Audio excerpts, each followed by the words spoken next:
cientistas são pessoas, como todas as outras, que se alegram, se entristecem, se emocionam? Ou serão eles seres frios, disciplinados, eternamente metidos em laboratórios gelados em busca de fórmulas misteriosas? O conceito popular tende mais a achar que eles são frios, mas aparentemente é injusto, porque há cientistas que se apaixonam por baleias e consomem todo o seu tempo para filmar o nascimento de uma baleia branca. Outros descobrem poesia na linguagem do computador. Outros ainda encontram reservas para tratar com bom humor problemas como o da energia, imaginando uma cidade de dragões. E há quem só se dedique a coisas poéticas, como a identificação de galáxias, estrelas e outros pontos inexplorados do universo. É isso que mostram alguns dos melhores documentários que serão exibidos em novembro na 10ª Mostra Internacional do Filme Científico no Rio de Janeiro, promovida pela Secretaria de Educação do Estado, Riotur, Embrafilme e jornal O Globo. E o Globo Repórter de hoje é um mergulho nesse mundo mágico da ciência humanizada com os melhores momentos dos melhores filmes.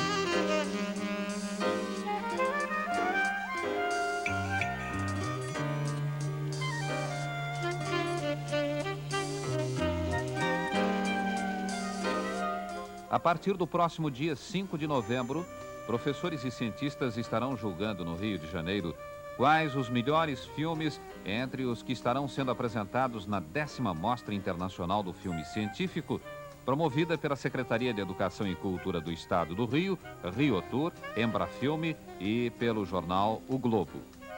Filmes do Japão, dos Estados Unidos, da França, do Canadá, da Alemanha Ocidental, da Holanda, da Itália e do Brasil estarão concorrendo ao troféu Fritz Feil. O documentário científico nacional receberá o troféu Humberto Mauro. Um dos mais fortes candidatos à premiação é o documentário Beluga Baby, do qual foram retiradas estas cenas.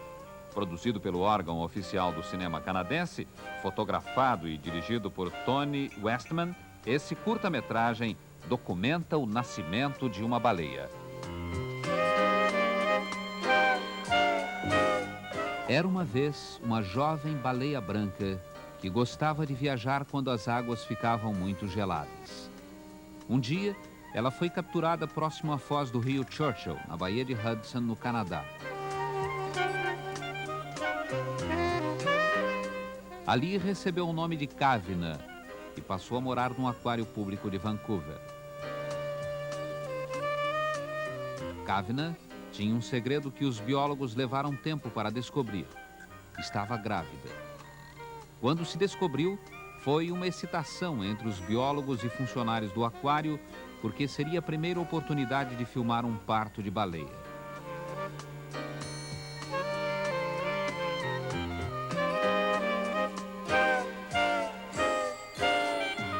Kavina é da espécie beluga, também conhecida como delfim branco ou baleia branca. Não é das espécies maiores. Quando adulta, não ultrapassa os 4 metros de comprimento. Ao nascer, tem a cor cinza escuro que vai clareando à medida que cresce até ficar completamente branca. Com 4 anos de idade, chega a pesar até 600 quilos. Essas baleias são muito comunicativas. Enquanto nadam, soltam gritos como o canto de alguns pássaros. Por isso, os marinheiros costumam chamá-las de canários do mar.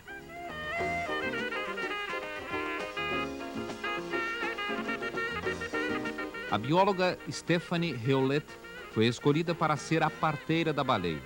Mas, na verdade, todo o seu trabalho seria acompanhar do lado de fora do aquário o desenvolvimento da gravidez, as mudanças no comportamento da baleia e anotar tudo o que acontecesse com ela. Os dias se passavam e Kavina continuava a brincar, a nadar e a saltar como se nada estivesse para acontecer. Seus companheiros de aquário eram um macho chamado Lugosi e outra fêmea, Senak, de personalidades bem diferentes. Enquanto Lugosi gosta de pessoas e se coloca frente à janela do aquário para observá-la, Senak tem um temperamento ligeiramente nervoso. Quanto a Kavina, a grávida, foi descrita pela bióloga como uma boa e sólida fêmea. A gravidez parece não interessar nem um pouco aos seus dois companheiros. Para filmar o parto, as câmeras foram posicionadas atrás da portinhola do aquário. Passam os dias, passam semanas e a espera continua. Uma tarde, Kavina começou a agir de modo estranho, batendo a cauda contra a parede do aquário.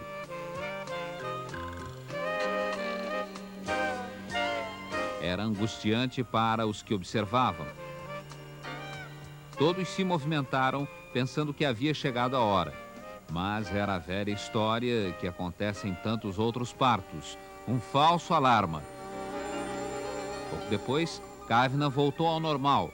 Mas nos dias que seguiram, vez ou outra, repetiu o movimento. Os biólogos acham que era um treinamento para o parto.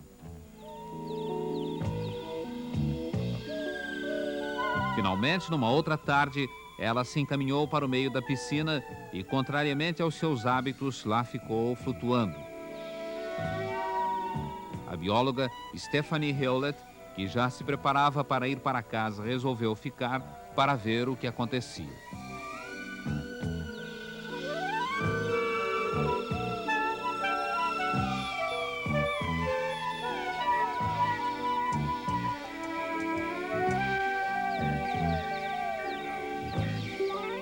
Quando a membrana se rompeu, ninguém mais teve dúvidas. Ia começar o trabalho de parto.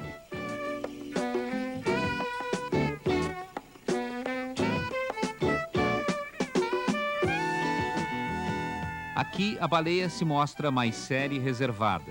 As contrações começaram e a cada uma delas jorrava leite de suas glândulas mamárias. Era um bom sinal. Mostrava que tinha bastante leite e estava pronta para amamentar o bebê. Durante todo o trabalho de parto, o leite continuou a jorrar a cada nova contração. Ela continuava calma e controlada, apesar da sua inexperiência. Kavina era muito jovem e os biólogos suspeitavam que ela nunca tivera um bebê antes. Algumas horas se passaram ainda, mas isto era pouco para a bióloga, que há 4 meses esperava por este dia. Faltavam alguns minutos para as 9 horas, quando o bebê começou a sair. E, para surpresa geral, vem a cabeça primeiro, quando o normal é que a cauda saia na frente. Nessas condições, corre-se o risco de o bebê nascer morto.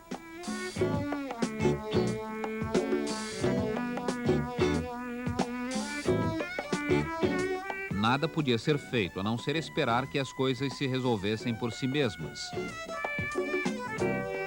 Do lado de fora do aquário, expectativa e nervosismo. Lá dentro, Kavina, tranquila e suave, continua a nadar e dar suas voltas. Num certo momento, as contrações passam a acontecer a cada 2 ou 3 minutos. A cabeça do bebê aparece e desaparece. Numa dessas aparições, ele abre a boca. É o sinal de que está vivo. Pouco depois, o impulso final.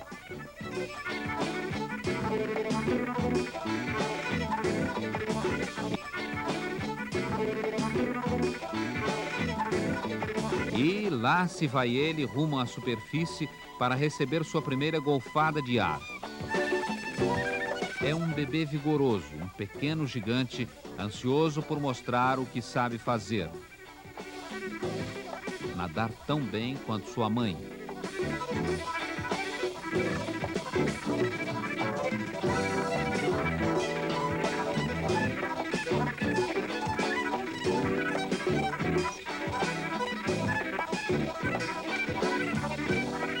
E mar como qualquer outro recém-nascido.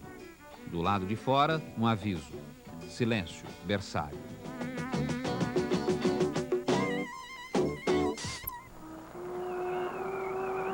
Nem sempre a natureza se presta aos caprichos do homem. É o que mostra este desenho animado realizado por uma equipe canadense. O filme, intitulado Bafo do Dragão, foi dirigido por Brad Casler e Christopher Hinton. O personagem principal é John Bartholomew, ou JB, como gostava de ser chamado. A empresa em que trabalhava mandou-o para o oeste do país. Ele viajou com seu espírito de pioneirismo e levando apenas sua pasta de executivo e seu inseparável charuto. JB era o homem ideal para cumprir a missão que lhe tinham confiado: explorar os recursos naturais do oeste. Imaginação, iniciativa e uma total falta de escrúpulos eram as principais características de John Bartholomew.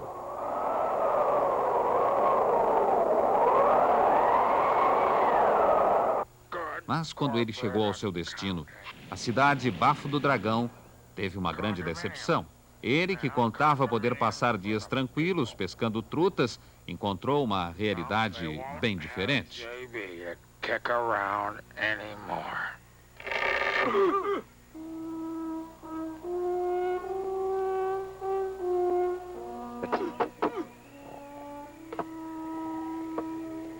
Toda a riqueza da cidade era uma enorme reserva de dragões, uma presença inconveniente para os habitantes, mas este ainda era o menor problema da cidade.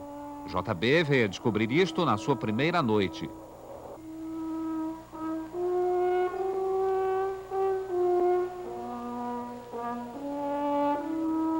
A cidade não tinha luz nem força e, em consequência, não tinha aquecimento. As noites em Bafo do Dragão eram geladas.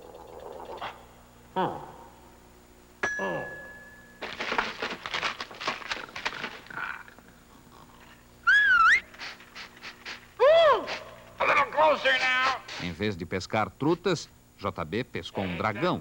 E foi aí que teve uma brilhante ideia. Gotcha. Okay, Bunsen Breath, turn it on.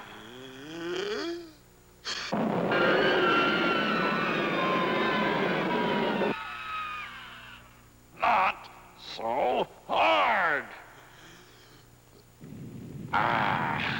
That's more like it.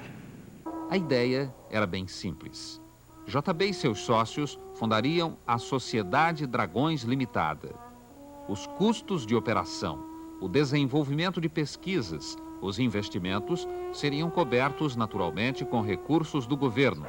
JB era realmente muito esperto. Hey, King, pay attention. King, okay, don't worry about this detail. Now, King, you just calm down and plant that old royal seal right here on this royal charter.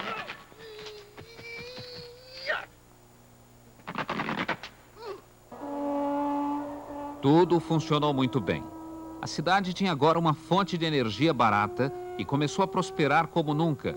A rede de usinas da Sociedade Dragões Limitada foi um sucesso e JB tornou-se um cidadão respeitado na comunidade, até ganhou uma estátua na praça principal.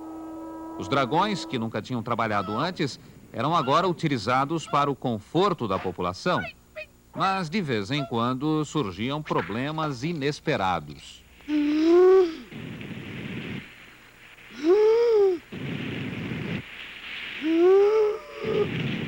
Tudo parecia ir muito bem, mas o problema é que a cidade tornou-se por demais dependente dos dragões. Sem eles, os moradores voltariam à escuridão. E o pior foi que, em pouco tempo, começou a faltar dragões. Senhores, precisamos de mais dragões. Gentlemen, start your dragon. As expedições tinham que ir cada vez mais longe em busca de novos dragões. Bye-bye. Drive carefully.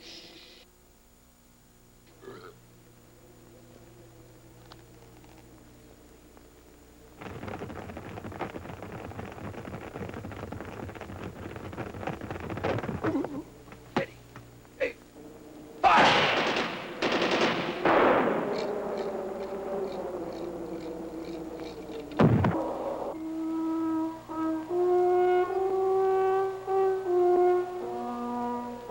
Sir, while we were out shooting, Fido just passed on, sir.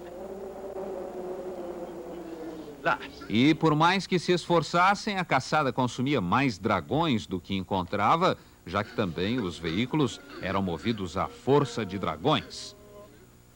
Senhores, estamos encrencados. Os dragões sumiam. JB e seus sócios já estavam descontentes com os lucros de sua empresa, que, no entanto, não eram nada desprezíveis. 150% sobre os lucros do ano anterior. E para atrapalhar tudo, a empresa começou a sofrer pressões dos grupos de defesa do meio ambiente que não viam com bons olhos a exploração dos dragões. A Sociedade Dragões Limitada começou a tornar-se inviável. Era preciso descobrir uma saída. E JB encontrou mais uma vez. Enquanto isso, a atuação de JB serviu para mudar os hábitos até então saudáveis dos moradores de Bafo do Dragão. O prefeito, empolgado, quer convencer JB a começar um novo negócio no ramo imobiliário. Toda esta terra vazia, diz ele, poderia ser povoada de condomínios, centros comerciais, supermercados e tantas outras coisas.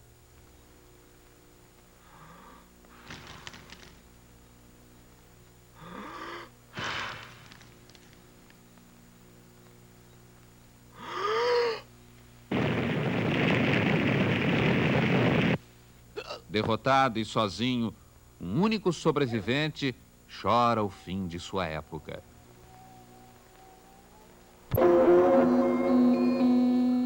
Também é do Canadá, um dos filmes que mais êxito tiveram no último Festival do Filme Científico, A Cadeia Alimentar da Natureza, produzido por Bernard Devlin. São dele estas cenas.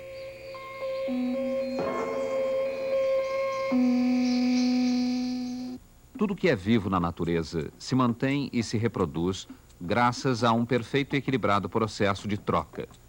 Dar e receber é a grande chave da vida no universo. Esse processo é conhecido como fotossíntese e sua matéria-prima é o Sol. O Sol é a grande fonte de vida sobre a Terra. Sua energia é absorvida pelas plantas através de minúsculas células chamadas cloroplastos. Na sequência do processo, as plantas produzem durante o dia o oxigênio essencial à vida. De noite, elas invertem a função, absorvem o oxigênio e desprendem gás carbônico.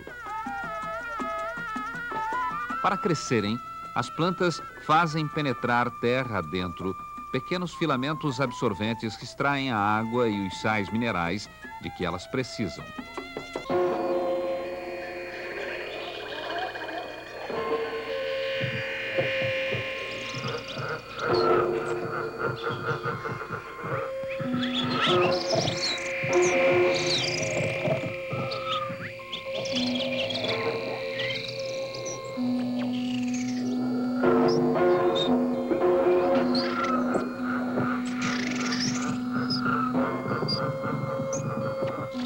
O mundo vegetal é uma grande cadeia de alimentos na qual nada se perde, tudo é consumido ou transformado. Na primeira etapa dessa cadeia estão as plantas, as árvores e outros tipos de vegetação. São os produtores primários. Há animais que vivem exclusivamente dessa vegetação e dela extraem todas as suas necessidades energéticas. São os herbívoros.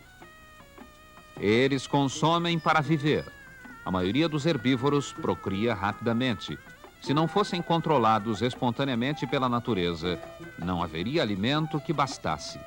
É então que entra em cena o terceiro elo da cadeia de alimentos da natureza, os carnívoros.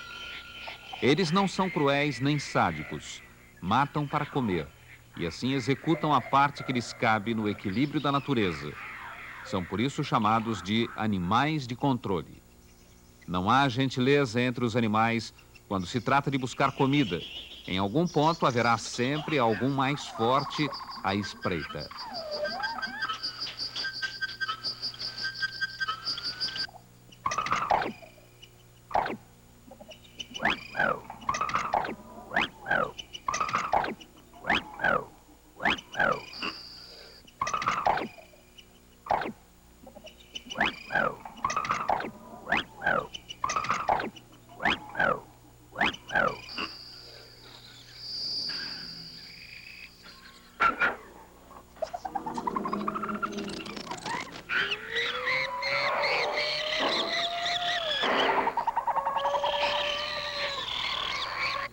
Este filhote tem preferência por frutinhas e restos da natureza, mas, em último caso, come tudo o que conseguir engolir.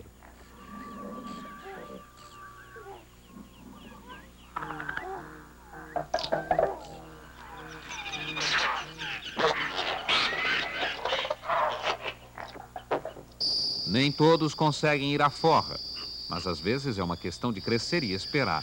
Este sapo, por exemplo, nos seus primeiros dias de vida, seria uma presa fácil para a cobra. Mas agora, bem crescido, a situação se inverteu, o que a cobra parece não ter percebido.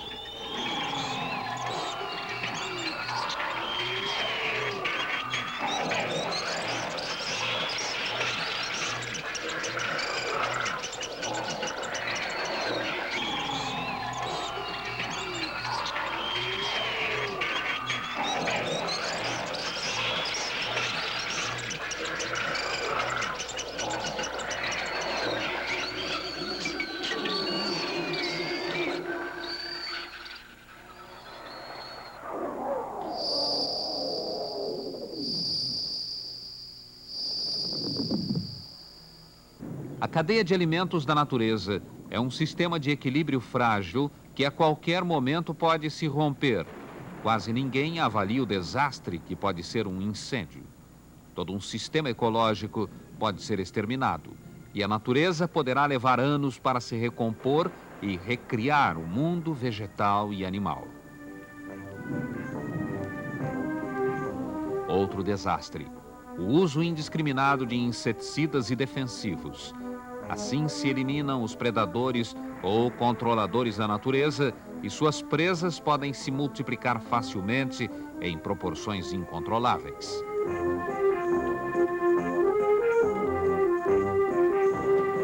Na cadeia de alimentos da natureza, quando qualquer coisa morre, surgem logo as forças que a decompõem. Cogumelos de todos os tipos começam a trabalhar na substância vegetal morta, ajudados por insetos como as formigas, que vivem dos restos de animais mortos e de substâncias vegetais.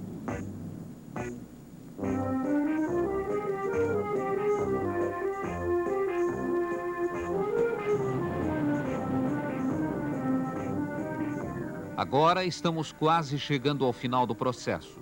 É quando toda e qualquer substância retorna à terra. As minhocas continuam o trabalho.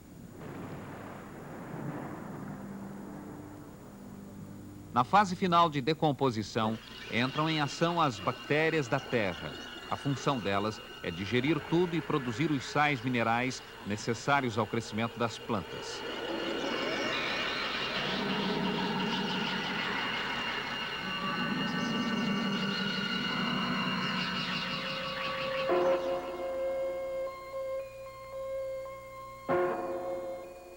Agora o ciclo está completo.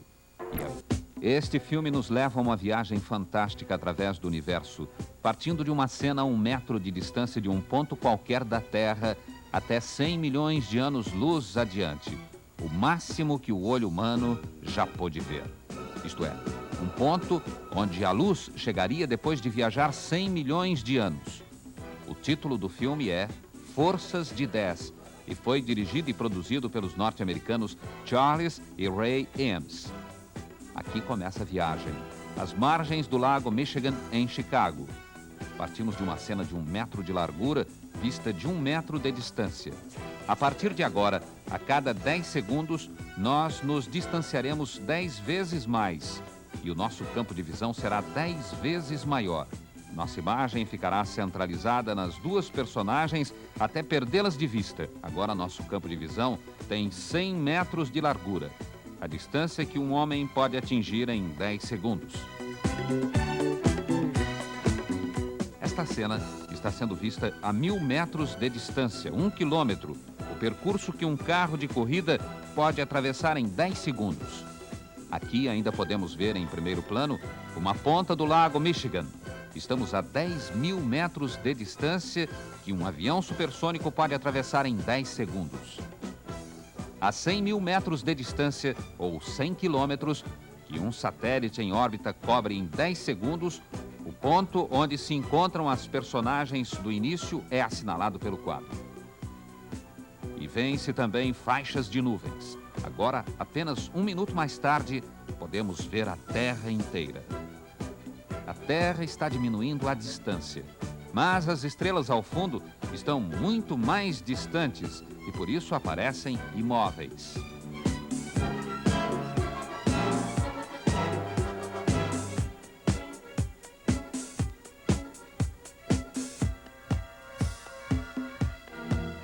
Vai entrar agora no nosso campo de visão o centro do Sistema Solar, o Sol. Ele é seguido por uma massa de outros planetas girando em torno de suas órbitas. Esta nova órbita é a de Plutão.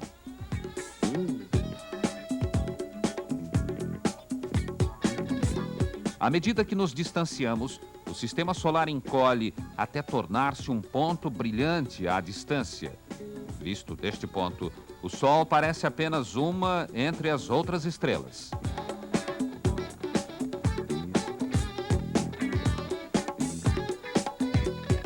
Cem anos-luz adiante, passamos pela brilhante estrela Arcturus e algumas estrelas da constelação Dipper. Nuvens de gás nos envolvem à medida que atravessamos a Via Láctea.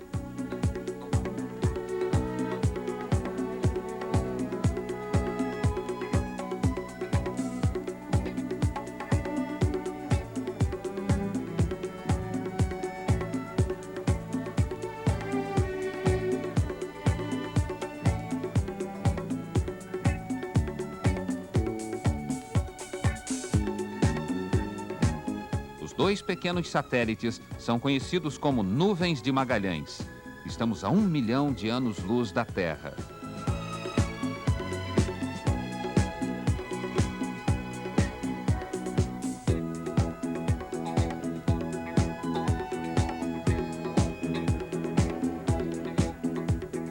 Estamos passando por Virgem, um grande aglomerado de galáxias entre muitas outras.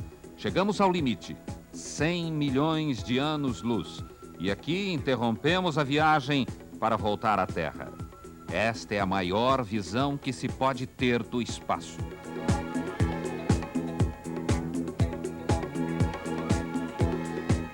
Vamos começar a contagem regressiva. A viagem de volta até as personagens do Lago Michigan será uma versão mais acelerada, reduzindo a distância em 10 vezes a cada 2 segundos. Deixando o espaço, voltaremos à Terra e nos aproximaremos até a menor distância possível.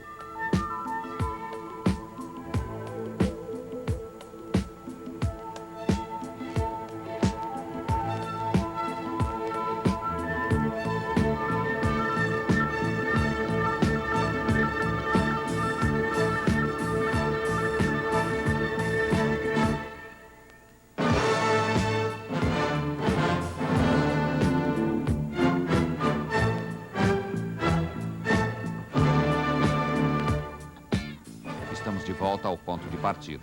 Agora reduziremos a distância do nosso destino final em 90% a cada 10 segundos. Cada passo será bem menor que o anterior.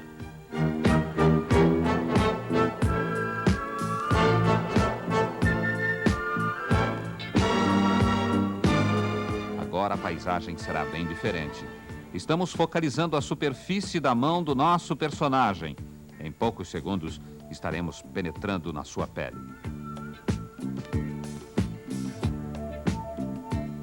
Passando pelas células mortas externas, atravessamos várias camadas de tecidos e penetramos num minúsculo vaso sanguíneo.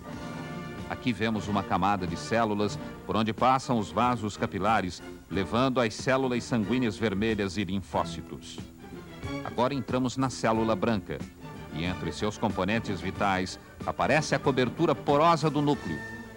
O núcleo guarda no seu interior o fator responsável pela hereditariedade do homem, o DNA, o código genético. À medida que nos aproximamos, mais percebemos o seu formato em dupla espiral. Esta estrutura retorcida, como uma longa escada, é a molécula que contém a mensagem genética.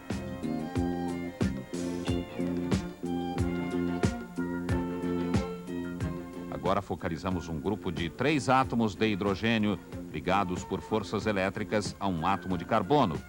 4 elétrons fazem a casca externa do carbono. Eles aparecem como um enxame de pontos tremulantes.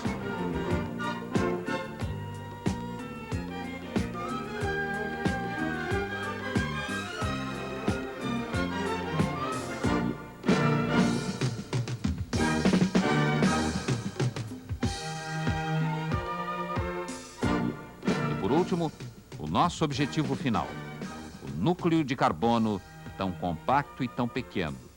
Ele é feito de 6 prótons e 6 nêutrons. Chegamos, enfim, ao módulo universal. Prótons e nêutrons em cada núcleo, elétrons em cada átomo, átomos ligados a cada molécula, até a mais longínqua galáxia. Nossa viagem nos levou ao limite do atual conhecimento científico. Em alguns anos, poderemos ir, talvez, muito mais longe.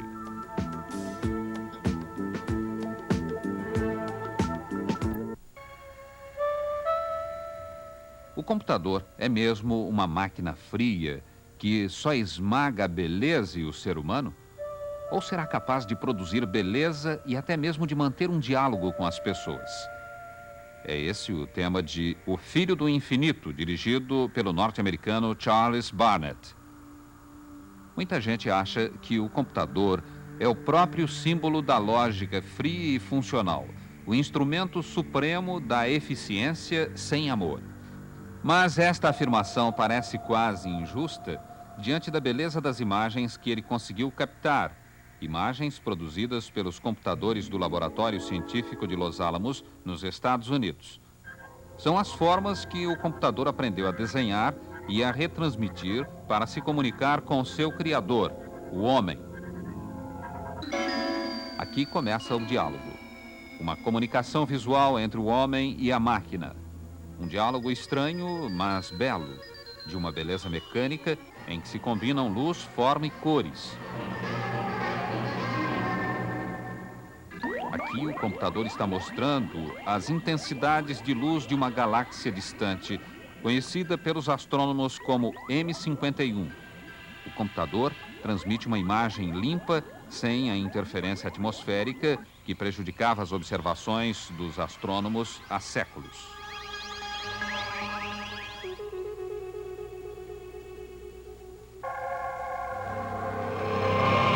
Agora o computador nos leva para um passeio no Sol.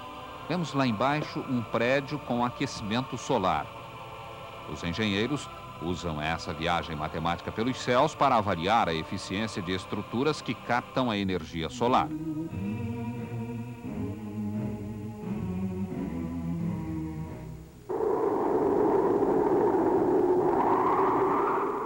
Enquanto este furacão se desloca, arrastando tudo o que encontra pela frente, é observado pelo olho frio do computador. Ele pode ver o centro do redemoinho e desenha sua imagem pela primeira vez. Uma rajada de ar para baixo aparece aqui na cor vermelha. Em preto e branco, é a imagem mais escura, em forma triangular.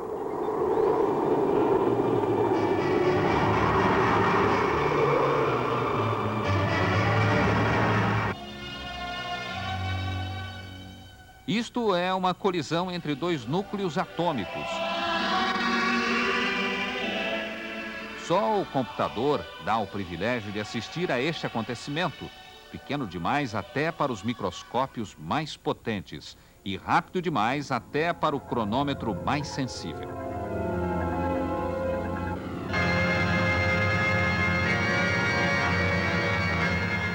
Agora acompanhamos o computador num voo matemático através de uma cadeia de montanhas.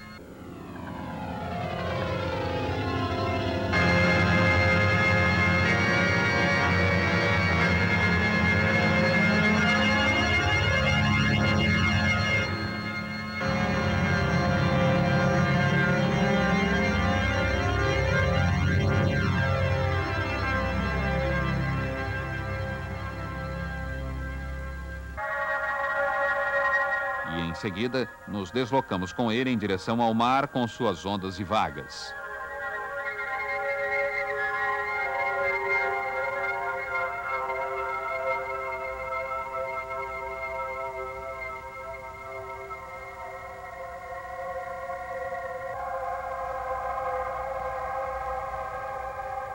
Uma avalanche de números se desloca a uma velocidade incrível dentro do computador e constrói agora uma cadeia de ilhas vulcânicas.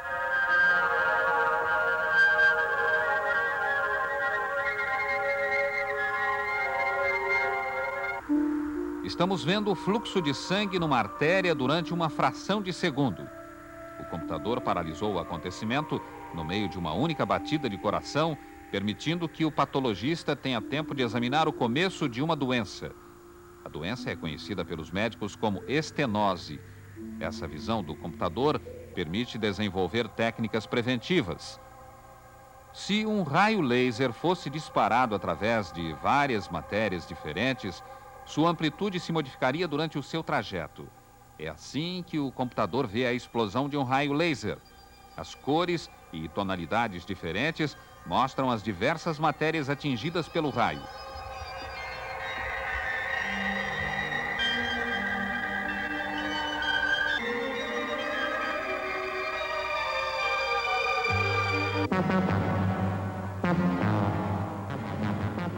O cérebro eletrônico também pode construir castelos.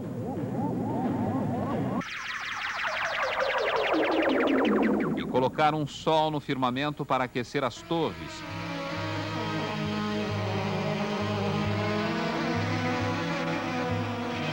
Ou simplesmente brincar com a nossa imaginação.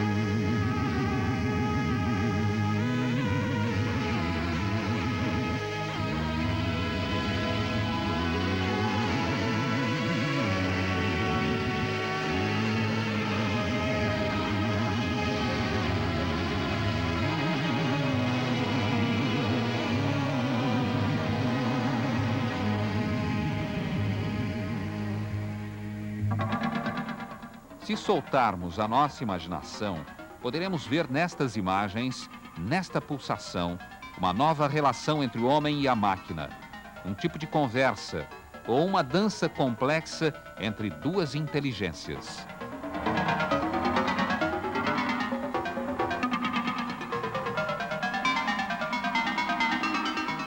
Os impulsos do computador viajam à velocidade da luz e o homem o acompanha nessa viagem numa busca permanente.